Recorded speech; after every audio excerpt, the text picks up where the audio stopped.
Assalamualaikum and welcome to MK Academy. In this video, we'll talk about the topic of organizational behavior, that is modes of communication. Modes of communication यानी कि ways of communication. हम एक organization में रहते हुए किन ways के साथ communicate कर सकते हैं कि हमारे employees बेटर अंडरस्टैंड कर सकें या जो अपर मैनेजमेंट है वो बेटर अंडरस्टैंड कर सके एम्प्लॉयज़ को.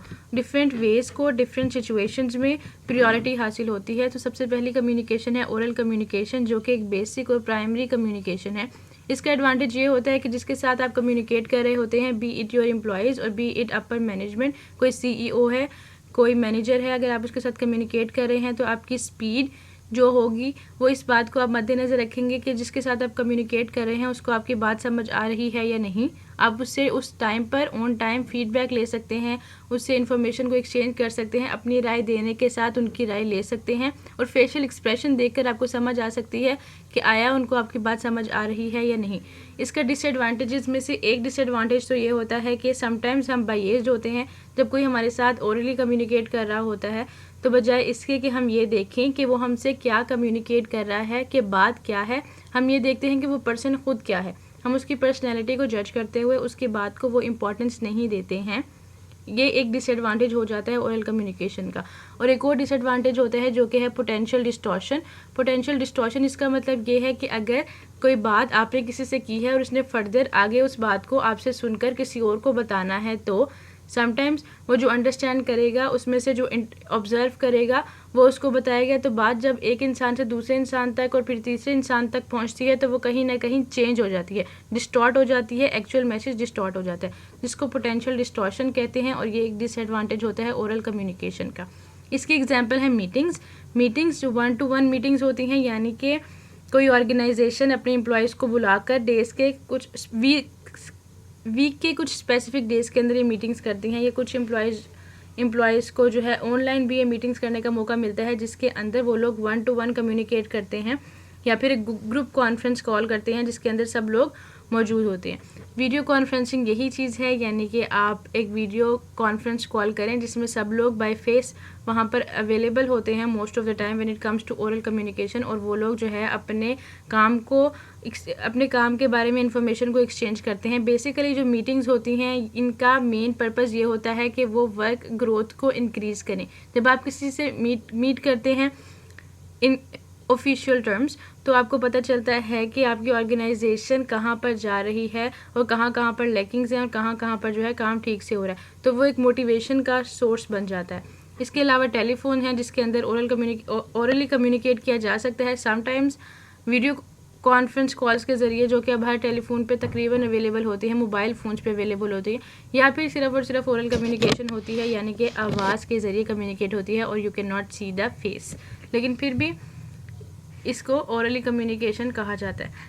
Next one is written communication. Written communication जो कि है जो भी ऐसी कम्युनिकेशन होगी जिसमें कि हम कोई वर्ड्स को लिखेंगे, सिंबल्स को लिखेंगे और उसमें लिखना इन्वॉल्व होगा, उसको ज़ाहिर रिटन कम्युनिकेशन कहा जाता है. इसकी बहुत सारे एग्जांपल्स हैं, उसके एडवांटेजेस और डिसएडवांटेजेस हैं. सबसे पहली एग्जांपल है लेटर्स एक बहुत ही पुराना एक वे है कम्युनिकेट करने का, रिटन कम्युनिकेशन करने का. इसका जो एडवांटेज होता है वो ये होता है कि जब आप कोई चीज़ लिखते हैं, कोई बात लिखते हैं, तो वो ज़्यादा आपकी मेमोरी में स्टोर रहती है और इससे एक पर्सनल टच मिल जाता है आपकी बात को, और आपकी बात को स्टोर किया जा सकता है एज ए एविडेंस कि ये वाली बात की गई थी, और एक हमारे पास फिजिकल एविडेंस मौजूद हो जाता है. Next one is power point जो कि यूज़ होता है कॉम्प्लेक्स आइडियाज़ को एक्सप्लेन करने के लिए. पावर पॉइंट को समटाइम्स ओरल कम्युनिकेशन के साथ मर्ज करके भी यूज़ किया जा सकता है, यानी कि आप पावर पॉइंट पे जो स्लाइड्स हैं उनको चलाकर उसके साथ ओरली कम्युनिकेट करें, और समटाइम्स जो है पावर पॉइंट की जो स्लाइड्स होती हैं उनको ईमेल कर दिया जाता है ताकि खुद समझ लिया जाए जो भी रिटन कम्युनिकेशन है उसको. ईमेल होती है जो कि हम लोग बहुत एक पुराना और बहुत ही एक चीप वे है जिसके अंदर हम कंप्यूटर के ऊपर ही जो भी लिखना चाहते हैं उसको लिख सकते हैं, उसको एडिट कर सकते हैं, सेंड कर सकते हैं, उसको स्टोर कर सकते हैं, जो कि अपेरेंटली हमारे पास एक free way of written communication है. इंस्टेंट मैसेजिंग भी ईमेल की तरह की एक टाइप है. जब आप ये भी कंप्यूटर पे की जाती है. इसमें यह होता है कि अगर आपको एक मैसेज आया है और आप अवेलेबल हैं उस एग्जैक्ट टाइम पर, तो आप उसके साथ उसी वक्त कम्युनिकेट कर सकते हैं। टेक्स्ट मैसेजिंग वेरी कॉमन, सब लोग इसके बारे में जानते हैं कि मोबाइल फ़ोन के ज़रिए की जा सकती हैं। सोशल मीडिया वेबसाइट्स बहुत ज़्यादा अब कॉमन हो गई हैं, पहले इतनी ज़्यादा कॉमन नहीं होती थी, जिसके अंदर हम लोग आर्टिकल्स लिख सकते हैं, ब्लॉग्स लिख सकते हैं और कम्युनिकेट कर सकते हैं रिटन वे में about what we want from our audience.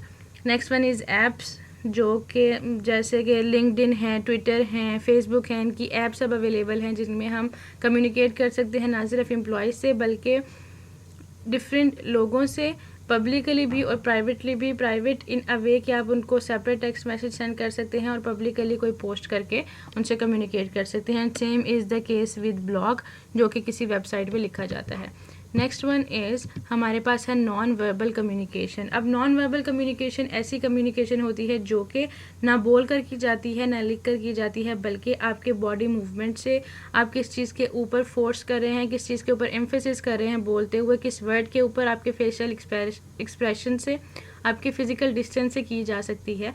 ये कम्युनिकेशन बेसिकली जितनी ज़्यादा इंपॉर्टेंट दिखाई देती है उससे कहीं ज़्यादा इंपॉर्टेंट होती है, क्योंकि action speak louder than words. Sometime ऐसा होता है कि कोई एम्प्लॉय कोई बात कर रहा होता है, लेकिन जो उसकी बॉडी लैंग्वेज है वो उसका साथ नहीं दे रही होती, तो जो सीईओ है या मैनेजर है उसके लिए ऐसे एम्प्लॉय के ऊपर यकीन करना मुश्किल हो जाता है। या सेम विद द केस, जब कोई मैनेजर कोई बात करता है, अपने एम्प्लॉयज़ को मोटिवेट करने की कोशिश करता है और उसकी बॉडी लैंग्वेज से ऐसा दिखाई नहीं देता कि वो खुद इतना मोटिवेटेड है, तो ये भी एम्प्लॉयज़ के लिए लेस इफ़ेक्टिव होता है। तो बेसिकली आप कोई बात किस तरह से कर रहे हैं, ये उस बात की एग्जैक्ट वर्डिंग से ज़्यादा इम्पॉर्टेंट होता है, क्योंकि बात वही बात है कि बात एक ही बात होती है जो डिफरेंट लोग करते हैं, लेकिन उनका अंदाज़ बात करने का उस बात को बदल देता है और उस बात की इफेक्टिवनेस को जो है बदल देता है। डिफरेंट जगह पर, डिफरेंट ऑर्गेनाइजेशन में फ़िज़िकल डिस्टेंस को डिफरेंट तरीके से देखा जाता है, फेशियल एक्सप्रेशन को डिफरेंट कल्चर्स में, डिफरेंट ऑर्गेनाइजेशन में, डिफरेंट कंट्रीज़ में डिफरेंट तरीके से देखा जाता है और उसकी बेसिस पर जज करके इफ़ेक्टिव एक्शंस लिए जाते हैं। तो ये था हमारे पास फेज ऑफ कम्युनिकेशन एक ऑर्गेनाइजेशन के अंदर। If the video is helpful, like, share and subscribe. Thank you so much for watching.